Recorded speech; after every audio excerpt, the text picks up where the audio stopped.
المسلمون يخترقون موقع بنك إسرائيل قالت هذه سابقة تشكل اختراقا أمنيا كبيرا للسيرفر الرئيسي لبنك إسرائيل المركزي، وهي المرة الأولى التي تكون الشبكة الوطنية للمعلومات على الإنترنت ضحية هذه الممارسة. القراصنة حذفوا مناقصات بنك إسرائيل التي تم نشرها على موقع الإنترنت في أكتوبر الماضي. الناطق باسم بنك إسرائيل يوسي سعدون قال بأن الضرر يجري التعامل معه، داعيا الجمهور الإسرائيلي عدم القلق من مصير أموالهم.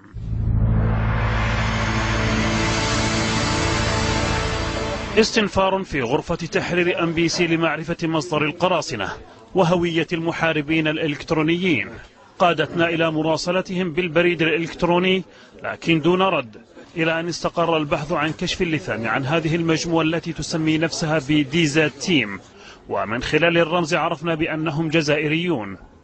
صحيفة الخبر الجزائرية قالت إن القراصنة الجزائريون استطاعوا اختراق حوالي 950 موقعا في الخارج، منها 10 مواقع إسرائيلية، ومن بينها أيضا موقع يساند زعيم حزب الليكود بنيامين نتنياهو. أما ما خلفه القراصنة على موقع بنك إسرائيل أيضا هو هذه الرسالة التي نشرتها صحيفة يدعوت أحرنوت.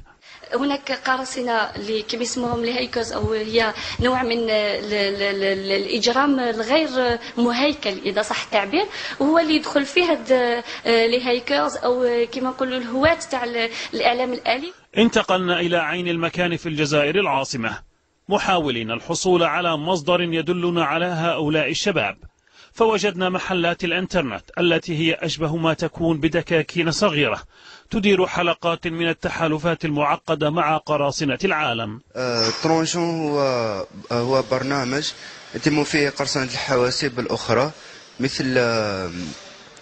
مثل حواسيب البنك وحواسيب مؤسسات الكبرى. قراصنة يسيحون في أرض بلا أسوار، سلاحهم كمبيوتر وإنترنت، وصواريخهم قد تكون أبلغ وأنكى من صواريخ غزة. على غرار أطفال المناطق التي تشهد نزاعات